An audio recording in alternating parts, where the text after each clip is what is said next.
Hai, senang sekali ketemu sama Anda. Hari ini kita lagi jalan-jalan ke... Curug Batu Gede, Cisuren. Nah, kali ini kita bakal mencoba camping, kita bakal coba berkemah karena kita belum pernah berkemah semuanya. Tidur di tenda gitu Yes, ini lagi-lagi jalan, nggak tahu diri, baru operasi, masih pakai tongkat, Dan mau mendaki. mendaki. Mobil aja tadi sempat nyerah sampai overheat. Ya. Tapi nggak apa-apa, kita sekarang bakal jalan ke sana dan mari kita akan sampai ke sana. 3, 2, 1. Oh, yang lain mana? Kok nyasar sendiri? Sebentar. Akhirnya kita sampai juga. Ketemu juga kan, tadi sempat nyasar deh. Mari kita camping. Yeay.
Hari ini menyenangkan sekali. Karena hari ini bisa main air sama anak-anak, bisa main air terjun, juga bisa nyanyi-nyanyi, bisa merasakan api unggun.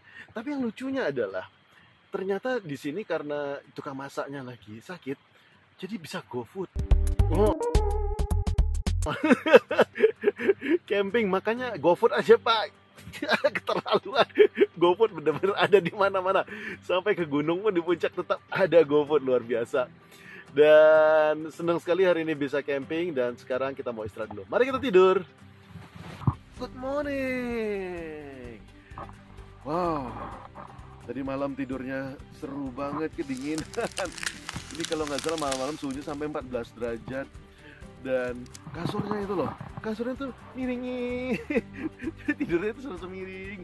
Rasanya kurang selimut, nggak ada guling. Coba tanyain yuk, Bu Reni tidurnya gimana? Good morning, Bu Reni. Good morning. Gimana tidurnya? Setelah sekian lama nggak kedinginan kayak begini, akhirnya merasakan juga dan bangun-bangun saya sedikit pilek. Semalam struggling pas mau tidur, jujur aja ya. Jadi 2 jam bangun, terus 2 jam bangun gitu. Ada beberapa alasan. Yang pertama, sering-sering kebelet pipis dan harus pergi kamar mandinya agak jauh. Nggak terlalu jauh tapi lumayan lah, harus keluar tenda. Yang kedua, saya tuh kalau kedinginan itu nggak terlalu kuat, jadi kayak males gerak banget gitu. Jadi tidurnya udah diem aja begini, tangan masukkan kantong gitu, dan pantesan saja 14 derajat. Oh my god, tapi seru dan pagi ini dapat pemandangan yang cantik. Jadi sekarang sudah tidak sepi lagi. Coba kita lihat pemandangannya. Good morning Indonesia.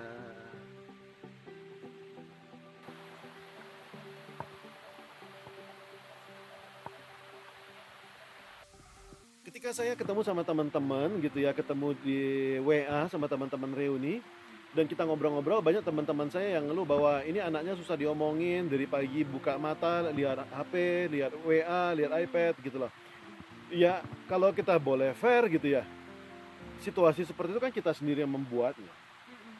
Kita yang menyediakannya gitu ya, dan kita yang tidak memberikan apapun gitu kan. Dan kalau misalkan kita menempatkan diri sebagai anak-anak, terus sekolah dari rumah, tidak ada kegiatan lain, pasti kita akan melakukan hal yang sama kok. Betul. Kita sebagai orang tua nggak bisa cuma bilang bahwa ayolah kreatif lah, mikirlah, apa kek gitu. Tapi kita sendiri tahu apa kek itu apa gitu loh. Ya.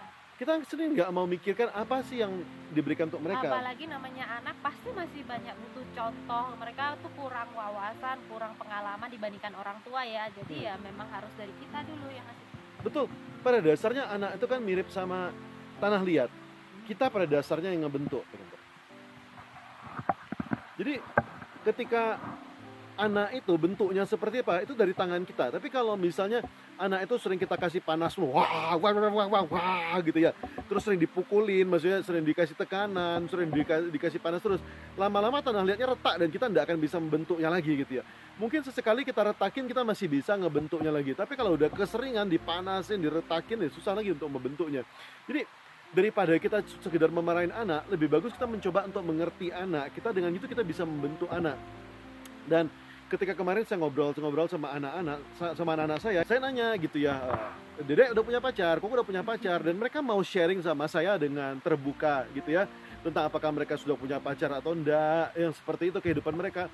Dan saya bilang, loh, why not, Daddy enggak marah kok, enggak ada masalah kok gitu ya. Dan mereka malah dengan senang hati, mereka malah mau sharing, mau cerita, mereka happy. Dan saya dari sini tidak memberikan judgement, nggak ada yang benar, nggak ada yang salah gitu ya. Karena saya tahu ya namanya pacaran mereka tuh ya juga sekedar suka-sukaan. Sekedar jadi teman curhat, teman ngobrol dan kompetisi sama-sama, mungkin bisa belajar sama-sama gitu, dan itu masih positif ya, sangat positif. Yes, ketika itu bisa membuat mereka ya kalau termotivasi, semangat, why not? Ini aku ada suka sama cewek ini, aku pengen tampil lebih pinter. Jadi kita aliran mendukung maksudnya. Bukan sih ya, tapi mungkin memang itu buat mereka tuh apa ya, kayak persahabatan sebenarnya mereka gitu. Yes, kalau misalnya gini, dengan adanya cewek ya, mereka bisa bangun lebih pagi, mereka mau tampil lebih pintar, lebih baik lebih gitu bersih, ya. lebih rapi. Lebih bersih gitu ya. Bagus. Ya, why not gitu ya. Kalau misalnya memang di luar kontrol, kita ngomong baik-baik juga sama mereka gitu ya. Kalau ya, yang paling penting itu Pak, maksudnya kita juga mengedukasi tentang rules-rulesnya gitu. Betul, tapi gimana kita tahu mereka di luar kontrol kalau misalnya mereka Kita tidak pernah tahu. mau sharing sama kita. Dan gimana mereka mau sharing kalau kita suka banyak ngejudge duluan. Yes, jadi jangan apa-apa dijudge gitu ya. Dan satu lagi yang mau saya ngomongin tadi, balik tentang iPad dan teman-temannya gitu ya. Satu hal yang menarik juga adalah saya senang karena ketika pagi ini kita ngebawa anak-anak pergi camping gitu ya. Pagi ini tuh mereka nggak pegang handphone. Pagi ini mereka semua ditinggalkan gadgetnya ya. Yes, mereka pergi jalan-jalan, mereka pergi Mereka menjelajah. meneliti juga tanaman-tanaman yang mereka nggak pernah lihat gitu. Yes, mereka pergi manjat di alam, mereka naik, mereka turun, dibilang ayo nanti kita besok pulang cepat, mereka semua masih pengen gitu. di sini. Mereka masih pengen di sini, mereka masih pengen main air gitu. Saya senang gitu ya. Tapi itu saya bahkan ngelihat mereka tuh bangun tidur keluar tenda tuh mukanya tuh ceria-ceria padahal kedinginan kan, kayak hai bisa kayak happy banget nih. yes, jadi mereka tidurnya juga nyenyak, pagi-pagi bangun juga ceria, enak banget gitu ya. Dan ini menurut saya bagus banget gitu loh. Iya. Jadi kita sebagai orang tua gitu ya, why not sempatkan waktu untuk membawa mereka pergi ke alam. Jadi jangan cuma pergi dibawa ke mall doang gitu ya. Dan yang terpenting mungkin luangkan waktu untuk bicara, ngobrol sama mereka dari hati ke hati, karena mereka tuh juga senang sekali kalau bisa didengarkan, dimengerti perasaannya. Yes, ketika dibawa pergi ke alam seperti ini, ketika sinyal susah gitu ya. Itu kesempatan yang bagus untuk bonding. Iya, kesempatannya bagus untuk bonding, untuk cerita-cerita di alam gini, no pressure, nggak ada tekanan gitu, bagus banget gitu loh. Dan di situ juga waktunya untuk kita menanamkan value-value yang bagus lah ya untuk mereka. Ini juga menjadi momen-momen yang mereka kenang, momen-momen di mana mereka bisa dekat sama kita, pernah pergi liburan sama kita. Ini adalah satu pengalaman yang menyenangkan. Jadi mereka enggak lagi sama-sama pegang HP, karena pada dasarnya mereka ngelihat kita, kalau kita sibuk, kita pegang HP, mereka masih cari kesibukan juga kan. Yes, kan seperti saya bilang gitu loh, anak itu tuh kayak tanah liat, jadi kita yang membentuk mereka. Jadi kalau misalnya anak itu banyak main HP, sudah pasti karena orang tuanya juga banyak main HP, kita nggak bisa nyalahin mereka, kamu kok banyak main HP. Ya kalau anaknya kurang suka main ke alam, ya bisa jadi orang tuanya kurang mengenalkan alam juga, jadinya jadi nggak kenal. Yes, saya bersyukur hari ini saya bisa membawa anak-anak saya pergi ke alam gitu ya, pergi camping, dan ini sungguh-sungguh menyenangkan sekali. Makanya saya share pengalamannya sama Anda. Why not kita bawa keluarga kita dan Anda juga meluangkan lebih banyak waktu di alam. Yes?